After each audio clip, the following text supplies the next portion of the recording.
战关键时刻，在香港大火之后，外媒除了关心这所谓死伤的情况之外，他们更关注一个事情。你看到路透怎么说？他说这一起火警考验是中国对这座城市的控制力。什么叫做控制力？因为香港我们知道，北京模式输入到香港之后，你发现一个点，第一个，火警的警报器没有了。它完全没有起作用，工人有没有抽烟？有抽烟，还有一些相关的风险、相关的机制、相关的器材，通通都没有用。这代表一件事情：北京模式的东西输入到了香港，今天导致这样的灾难，所以这是一个治理很大的事情。对于习近平来说，影响非常大。但只有在香港吗？没有。我们现在看到，在“一带一路”上面，包括从非洲、中东到亚洲，竟然出现了14个国家出现了欠薪的事情。你看到这些画面，每个地方的人都在抗议说：“你把钱通通给我交出来！”这不单单只是香港，这全世界对于北京模式这件事情，已经出现大问号，已经充满了质疑的。对，没错，在这个香港这一场大火之后，你看外媒怎么报道？香港的这个火灾考验中国对这座城市的这个控制力。为什么他会这样说呢？因为第一个很简单，赵尔在这么大的大火的状况之下，如果假设这件事情不幸发生在台湾的时候，我们即将要选举的时候，你觉得会怎么样？他说那就把选举往后延吧，对不对？但事实上没想到他们就说什么这个继续选啊，社会上都已经跟你说先暂停吧，没有继续选。好，另外还有什么？因为香港也准备要判这个所谓的黎智英的这个宣判。那另外一个状况来说的话，因为为什么？因为他们就说，其实我们各方面这个政府都说，我们各方面其实做的都还不错啊，我们没有必要因为这场大火就停止我们现在的脚步。可是问题是赵尔，你知道吗？事实上现在就有人开始说，为什么？因为这失灵了是什么？他说这次的这个火灾，火警的警报器没有响。工人抽烟，然后大众的愤怒来说，它不止在承建公司，也延伸到政府的消防跟建筑的监管部门，然后社会要对这个事情进行全面而且公开的调查。好，赵我问你，这里面来说话有多少事情触碰到目前的这个状况？你要检讨政府检讨这个监管部门然后你还说什么？这个所谓火警警报器，这些都是系统的问题啊。那工人抽烟这是什么？很多人都认为说，这是因为很多中国的承包商或者什么很多中国商人来这边的一个坏习惯嘛。好，所以他们就开始想到什么？想到过去的香港的执政的时间点，对，不会这个样子啊。很多社会都还维持着正常的这个运转，特别是什么？他们都说，因为在过去一段时间，那传统上面，香港政府就以前会对大型悲剧展开公开调查，通常是由一名独立法官来主持。在英国的这个政府的时候就是这样啊。1996年的时候，一栋商业大楼发生大火的时候，造成41个死亡。当时是香港还由英国管理的时候，当时他们就做这样的调查的专案。对，赵尔，你觉得这次会有这种法官出来这个主持这种会议吗？不会吗？当然不会啊！现在都是官方说了算，都是习近平说了算，你哪能轮得到你？我定调就是竹棚的错，就是竹棚的错，真的是会这样干。我们讲过那么多的中国的这个灾难事件，哪一个是法院说的？哪一个是独立机关说的？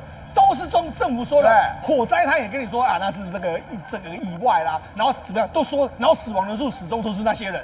所以有可能吗？不可能嘛！所以现在他们就担心起，这就是所谓的北京的模式。对，它移植到香港之后，造成跟香港的格格不入，造成或许这一次的这个灾难，就是因为这样的情形嘛。所以为什么外媒会说我们现在要考验中国对这座城市的这个控制力？因为如果让大家都想起了我们不要北京模式，我们要过去的模式的时候，那你觉得这个对北京来说是不是压力非常大？都要被翻桌了。对，好，所以我就跟你讲。北京模式，你想那只有香港人不要？没有，现在呢，这个习近平强推的另外一种“一带一路”的北京模式呢，在国际上面被大家不要。真的假的？没错，我跟你讲，实际上我们看到很多画面。目前为止来说，你看到我们讲几个画面，为什么？你看这是1月15号发生在几内亚的这个11月5号，对，几内亚山西箭头欠薪，对，就是这么多人，对，在几内亚在讨薪水，对，在几内亚这个国家，为什么？因为山西这个箭头来这边有这个工程，就被讲工人欠薪，然后他们在那边抗议。然后不止这样，沙特阿拉伯也是一样，然后再发生在印尼也是这个样子。然后在印尼来说，有2个地方都是这样，很多工人都来跟你讨的是什么？都是中国的国家企业。我们就讲能够到海外“一带一路”去的，照我问你，都是省油的灯吗？不是啊，都是国家企业。对，国营企业，你在中国欠薪就算，你还给他欠薪迁到海外去，国外去，迁到海外去，大家就抗议啊，跟你焚烧车子啊。那我们就跟你讲，为什么这样讲？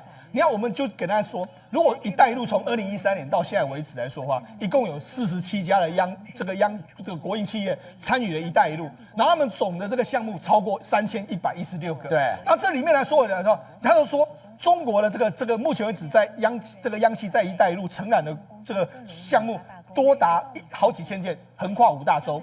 那在全世界之内，你看白俄罗斯、沙特阿拉伯、几内亚、柬埔寨还有坦桑尼亚的工人。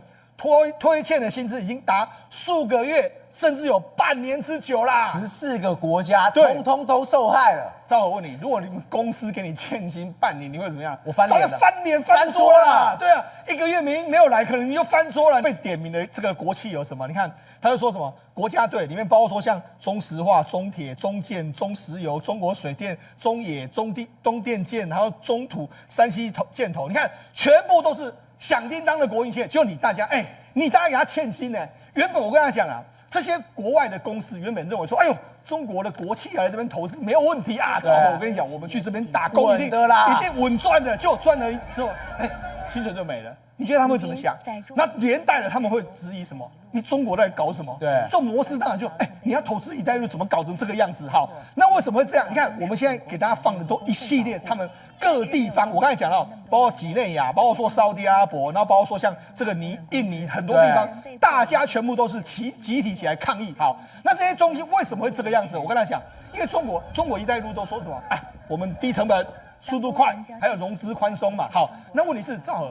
那你真的有那么低成本吗？低成本是因为你从中国运资料、运东西来嘛，而且那东西还很烂，对，很烂。好，那你要怎么办呢？你就是要用当地的工人嘛。那当地的工人就是我要压榨他嘛。那压榨他就是我要工程优先，反正我工程先做好嘛，钱再说啊，就这样。所以就变成什么？工程进度方面来说，永远优于这个工程治理。就是我们要快的时候，你难免就会出一些包，所以导致欠薪的事件都出来。那欠薪事件出来，我问你，几内亚国内如果每天都在播这个说，我们多少民众被欠薪，然后这个沙特阿拉伯在报，然后印尼也在那边报这些东西，你觉得当地人会怎么想中国？我觉得中国真有够烂的，对，欠我们钱，然后把我们当笨蛋。对，没错。那当地就说，这个现在就掀起什么舆论战，还有信任战，对，大家都在骂你这个中国模式，所以变成是中国模式是不是被信任？大家就不信任嘛。所以很简单，就是因为这样。好，那我们刚才讲到嘛，很多事件，我们讲2013年开始“一带一路”，可是你看2015年就有开始在。等一下，2年后就欠薪了。对，那时候是爆发在白俄罗斯。白俄罗斯是第一个苦主。白俄罗斯跟中国是很铁的啊，就没想到你看，当时他们还去跟中国大使馆陈情啊，然后当地的白俄罗斯政府就吓到说，怎么会这个样子？而且我觉得里面最妙是什么？除了当地人之外，你仔细看，画面里面有多少是中国人？对，是中国人跟当地人在抗议这些家伙。因为央企，你中共在干什么？钱嘞？因为他们也有些人是去那边打工的嘛，对，就没有钱啊，对，所以你看当地人跟中国人集结起来抗议公司。好，那为什么会出现这样的局面？我跟他讲啊，因为为什么？因为他们就用叫做层层分包。我就讲，我到那个地方去，事实上我也不懂得工程，那我就层层分包。那层层分包的时候怎么样？反正最下面的人去承担，最下面承担的时候那就算了。而且他们用什么？他们因为目前为止，假设我就跟他讲。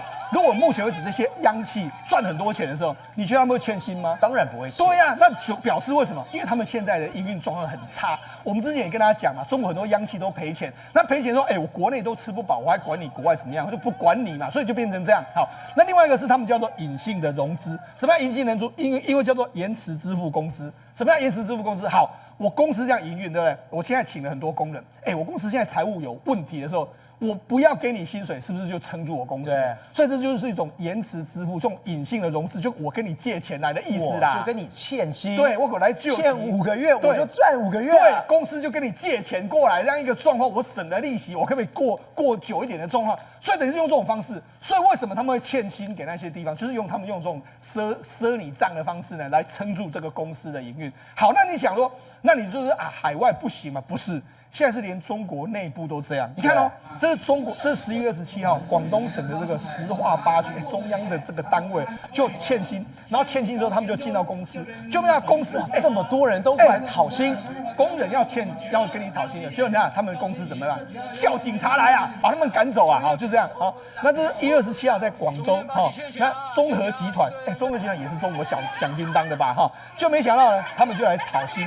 那讨薪的时候就没想到，领导他们说吵什么吵啊，吵什么吵啊，就这样欠钱还那么凶。对啊，我就说欠钱的最大就是这个人，对，欠钱的最大就这样哦。然后包括说像河北省曾经发生过中国电建，它也是一样，他们在那边欠薪，就你看他们就爬到顶楼去。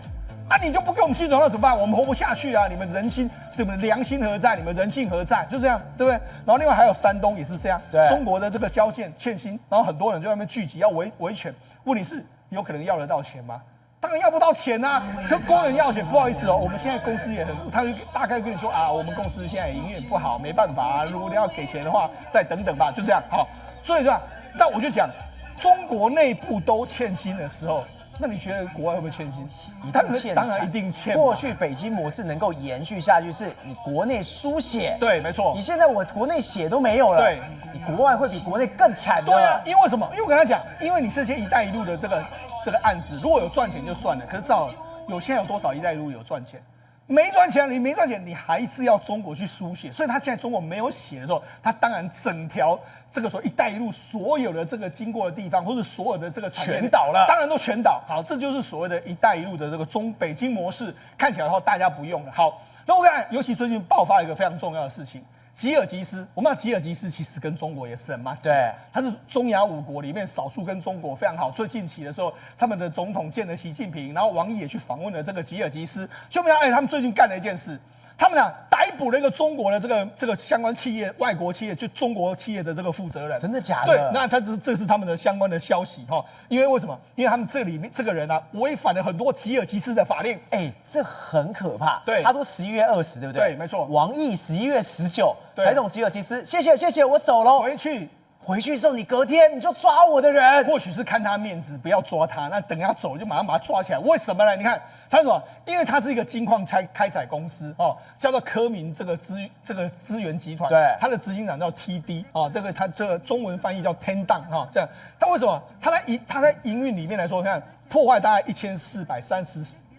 14398平方公尺的土地，对，然后违反什么技术设计啦，然后违反工业的安全的法规，然后虚假的数据，这样一大堆的这个状况那为什么？因为你看他在挖金矿的时候，赵和，你看我们给大家看这些画面，挖金矿挖金矿，你根本是破坏。你看他就在这边挖了一条路，哇塞，挖了一条路，然后你看这里面来说，因为我们知道金矿它要用到大量的水，然后你要用一些所谓金属去洗这个金沙，所以他们完全你看就这样的这个画面，就这样水就这样排出来，那是所谓化学物质就这样排出来，反正不管这种，你看一看你也知道，这是很烂的，这个地就烂掉了，对，没错，污染了。对，那他们抗议什么？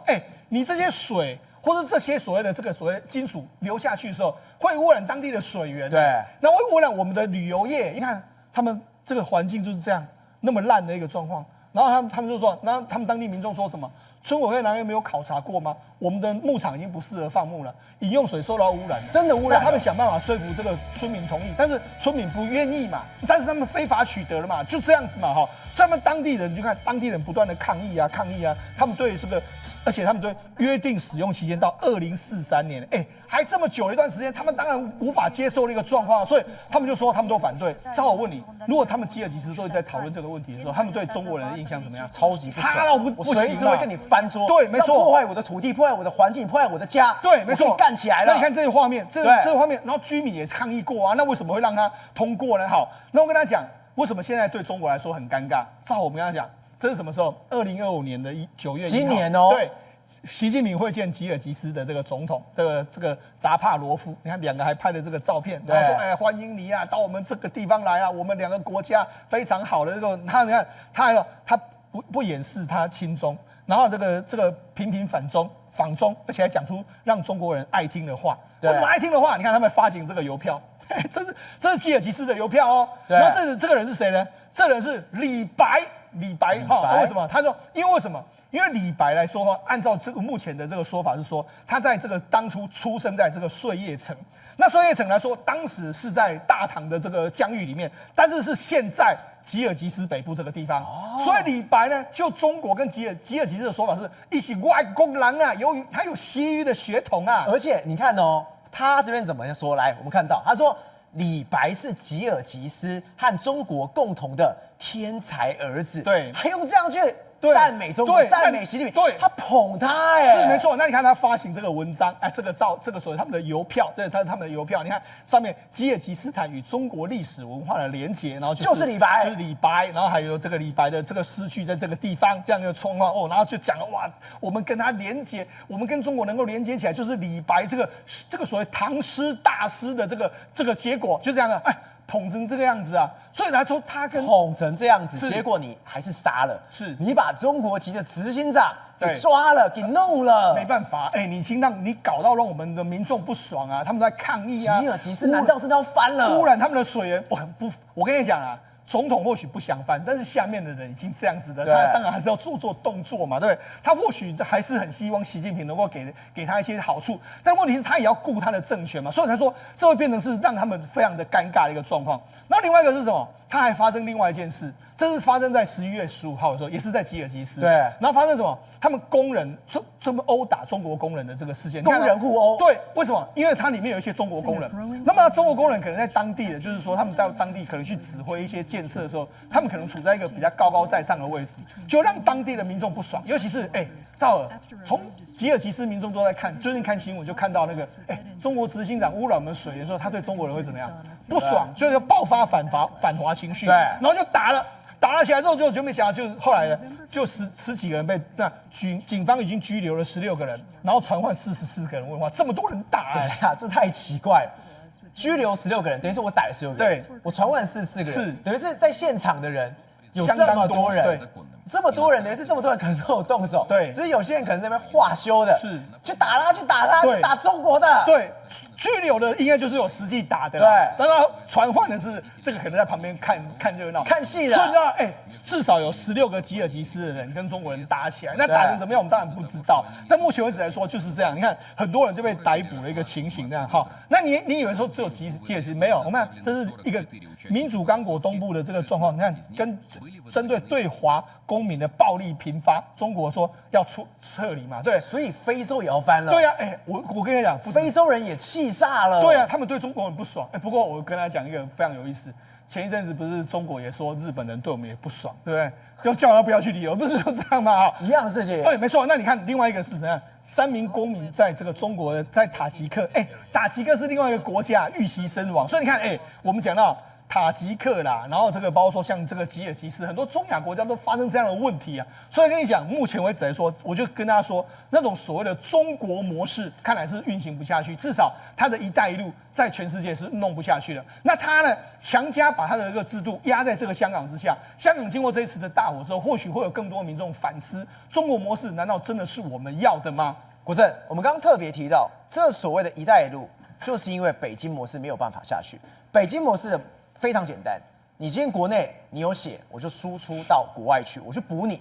结果这个状况是什么？就是你国内没有血了。结果这个不单单是我们刚刚看到的罢工，看到的去讨薪。你说真正的大雷真的是要来，这不单单只是国外，是中国国内恐怕会死得更惨的。中国最大甚至是世界最大的房地产公司万科是真的要倒了，而且这个真的要倒了吗？还要甩给中国的纳税人、深圳市民。这几天万科的债务的挂牌的债务每天都在暴跌暴涨，所以出现了很大问题。大家都说万科要爆雷了，那万科真的要爆没事，他真的还不出钱了。今年1月1号的时候，他跟他的母集团叫深圳地铁集团签了一个一个协议，说你可不可以220亿人民币的借款的额度来给我，来帮我还钱？那我假设我赚钱，我就不要跟你拿钱了。结果到现在为止，你知道额度只剩多少吗？还了213亿，只剩6.2亿。可是万科在未来5个月内还有68亿的债务还要还，等于这1年来他根本没有收入进来，完全拿这222亿的钱在花。可是深圳地铁集团已经撑不住了，深圳地铁集团是深圳市民了，所以这个锅一破。就是深圳市民要扛这个债务了。他的债务有多大？你知道吗？人民币8300多亿。等一下哦，8356亿元。这什么天文数字啊！世界最大的就一个万科集团呢，8356亿元。对，万科集团就会丢这么大的锅。那事实上，深圳地铁集团真的是倾全力在救了。在10月的时候，早就发生事情了。原本的董事长也是深圳地铁集团的党委书记，竟然不见了。后来干脆直接辞职，可能不是真的被调查，而是干不下去了，个人原因辞职。啊，换人之后，他们还是召开股东会，说拿220亿来还嘛。可是实际上到目前为止，已经拿308亿的钱来替万科来还钱，可是跟那个债务比，308亿杯水车薪，根本还不了嘛。所以现在万科为什么它挂牌的债务就是有在流通的债务，为什么在市的交易所在暴跌？是因为现在有个消息是，中国中央政府告诉深圳地铁集团、深铁集团跟深圳市政府，中央已经向深圳市政府表示，用市场为导向的方式来处理万科的债务。市场为导向是什么叫做市场为导向？就是该倒就让它倒，你不要再为它撑那个债务了。所以以市场化了，就是不用再去填这个无底洞了。所以为什么它现在该破产就破产，该重组就重组？万科它的债马上就暴跌，真的要放手让它倒嘞，也撑不住了吼。深圳市民有办法撑8000多亿的债务吗？因为是个无底洞嘛，中央政府总是要去处理这些事情嘛。所以我们再来看债务多严重啊！11月的时候要还的哈，现在讲要还的，这是人民币10亿哦，单位是10亿哦，16亿、20亿、38亿，然后在1月初还有一个11亿，所以这都是短期债务，说它220亿打水漂嘛，根本还不了嘛。这些短期的有这些哦，再来明年2026年还有一个120亿的债务还要还，所以它根本还不了。这边没有办法还，明年还有120亿。深圳市民、深圳地铁集团，光那些收地铁票或者是开发那些车站，还得了这些钱吗？还不了啦。所以万科还跑去跟银行说：“浦发银行，你可不可以跟我说，我们来债务协商？”浦发银行说：“我不跟你开会啦，你该还就还啦。”还有另外一家银行也说：“我不跟你谈债务协商了。”所以现在万科挂牌的债务了，这叫做22万颗，就是它可以交易的债务，本来还值94块了，意思就是说，假设我们用94块在交易，结果这2天现在暴跌怎么样？暴跌到剩20几块，等于你借钱给万科哦，你宁可不要用20块把钱收回来，跌了认赔7到80%哦，这代表什么？市场人都知道说万科快要倒了嘛，因为你宁可94块的东西，宁可20、30再抛，对，这代表说你根本知道万科要我赶快先抛，或许你真的要倒的时候，我1毛钱都没有，我至少还有30块、20块，那个都有一些底回来嘛，对，还有一些残渣回来嘛。但是很异常的是什么？你知道吗？彭博就把它挖出来，这其实万科的债务啊，债券市场交易非常的奇怪。什么叫奇怪？你知道吗？跌到30块的时候，31块的时候，突然间，这个量其实非常少。等一下，你说它原本已经跌到30块的时候，然后突然间就被拉到91，又维持这个债务，对，然后突然间又掉下来，那突然间有人买嘛，有人买就掉，有人抛，然后丢下来，然后又爬，又把它拉上来。其实在这做什么事情？超奇怪，上然后平下。又再上去，又再上去，你要上下差多少？他在干嘛？3.6倍。你可以想象，你原本20块的东西，或者突然间变成90块，可是又有人把它丢成20块，代表逃命的人在逃。可是有人在做什么？在扭曲市场啊，他就虚假造诣啊，他在想告诉别人说，万科没问题，万科没问题啊，你赶快进来买我的债务啊，30块兜底，好抢低啊，在设下陷阱，甚至在告诉银行说，万科没问题嘛，万科可以救嘛，可是你可以看到人家抛售，你可以知道赶紧逃命去嘛，而且已经指示说赶快该破产就破产吧。不过我说这就是共产党治理模式有问题啦。你看网民的留言就看到了学问。对，什么叫学问？这笔债务恐怕要让8000多亿，要让深圳市民来扛啊。这个人讲很好哦，这个是中华民哦。华润潇洒离场，深铁推入火坑。现在在讲今天债务的问题嘛，什么叫做华润集团？你知道吗？华润集团在2017年以前，它才是万科真正的大股东，也是真正的老板。那华润集团是1938年就成立了，那是在延安时代，八路军在买卖军火的时候跑去香港设立了。它一直是中国4大企业，其实真正的党的企业就是华润集团。结果他2017年的时候突然做了什么事情，你知道吗？把股权卖给深铁集团，对，然后深铁自己从华润、恒大这些企业买了29.38%的股权，664亿的人民币。你买这些股权全部变成币值，你还要拿309亿出来摊呢，所以深圳地铁是脑袋坏掉了吗？哇塞，有够惨！你要突然间这个很有玄机哦。华润他潇洒离场，所以这些债务，华润先知啊，厉害吧？潇洒离场，跟债务跟他无关哦。深圳地铁惨了哈，对，你拿309亿填不了就算了，你还有8000多亿在后面嘛，还都还不完。结果华润地产这个党营企业、党的企业、共和国的大企业，你知道吗？现在干嘛？你知道吗？日子可过了滋润的一边万科在爆雷，万科在倒了，深铁快要死了。结果他现在竟然还有卖了341亿的地产，在上海排第3哦。然后再来，今年8月的时候，他还拿244亿买了浦东跟黄浦江旁边的土地。你看那画面，哇塞，他很有钱上海最好的豪宅现在卖得非常好哦。结果它股价怎样，你知道吗？股价今年以来，我们把股价做了华润置地，它的地产集团今年以来涨了36.49%，快35%，太厉害了！你发现人家日子过得好，还办起了这么大的说明会，所以这句话是不是很有玄机？就这个网民的意思是，共产党把锅甩给了深圳市铁跟深圳人民，以后就要慢慢的去还这笔债。还有甩锅的还有谁，你知道吗？看到网友的话，你就可以看到，你说王石是不是早就发现问题，然后撤退了？王石是谁？他就是万科2017年创办人。以前有一句话叫王石就是万科，万科就是王石，他就创办。我08年还专访过他哦。结果他现在甩锅之后去干嘛去？你知道吗？他干嘛？去摸大腿去了。什么意思？去摸大腿？真的我没有在侮辱，真的有画面哦。他在车上就摸了他的现在的新的情人新的老婆，叫田朴珺，一个小明星的。他才是真正的聪明人，他过得可滋润的，过得可好嘛，对不对？你看现在万科已经是水火之中。为什么我要特别讲他？你看，他就是红二代，红色贵族把锅甩给深圳市民。他在2012年跟小三之前不小明星，我不能讲小三因为我们没有证明他有婚外情。然后抛弃了原本他老婆，他老婆也是广东省委副书记的老婆，其实就是红二代。王石跟他老婆其实都是红二代。简单的讲，这个万科世界上最大地产集团，中国最大地产集团创办人是一个红色贵族，他最大股东红色共产党的企业。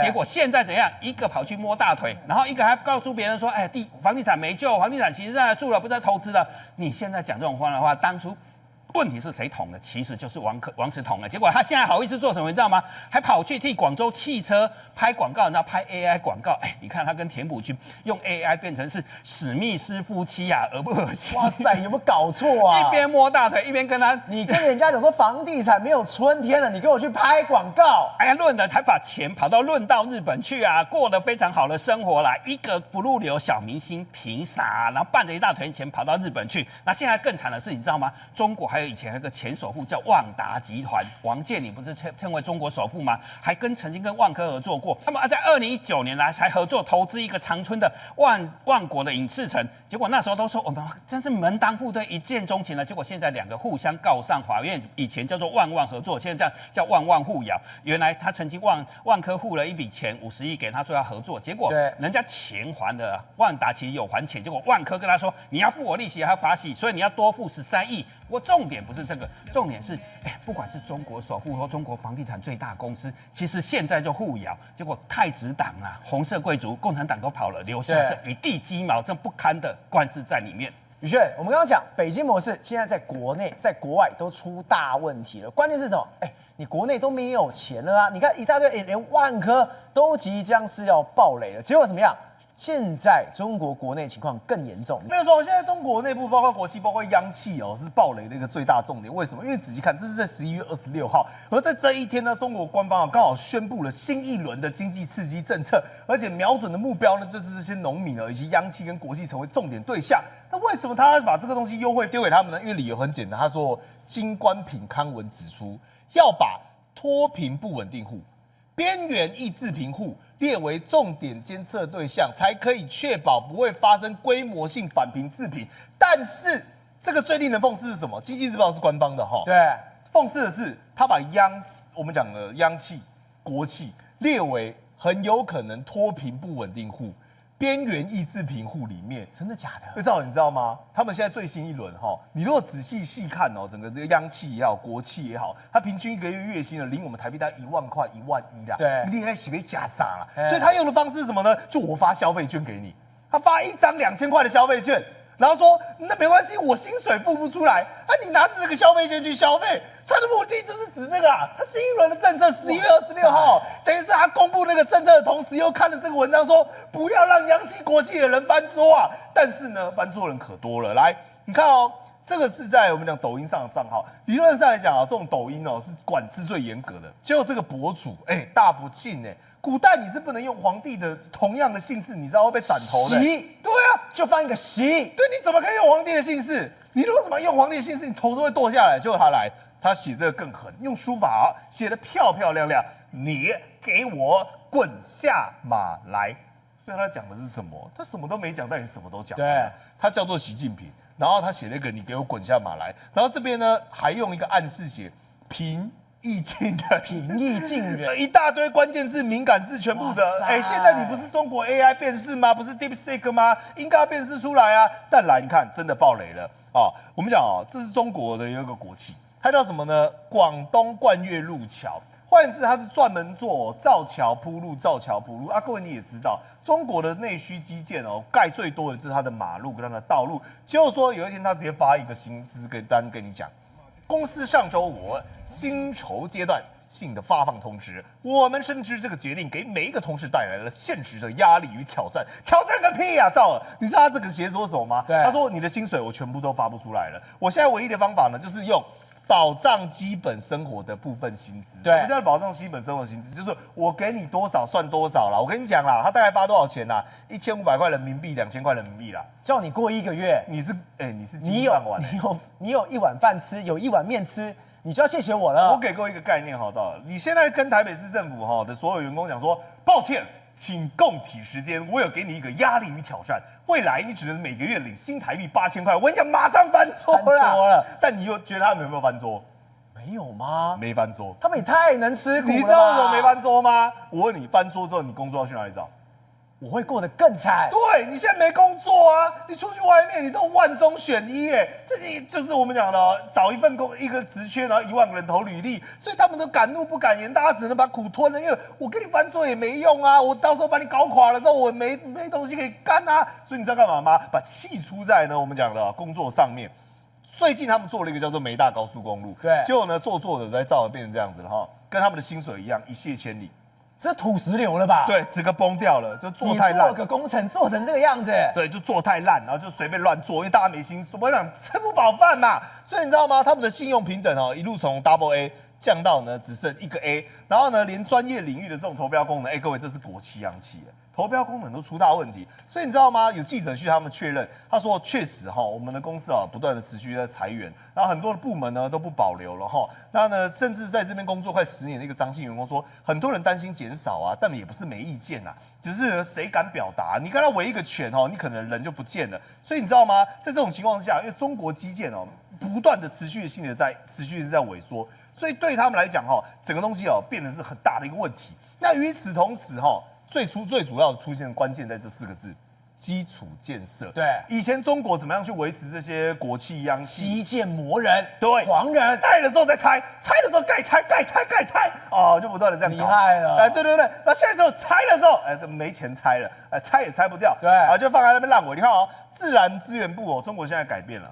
我们要未来国土规划要重点优化存量空间。什么叫做重点优化存量空间呢？就是你既有现有的你把麦改盖，你把麦改跳，你的洗压给比如说这边呢，这边稍微挑一点啊，这边画龙点睛弄一下。所以呢，未来我们就是把这些东西呢，不要再大拆大建。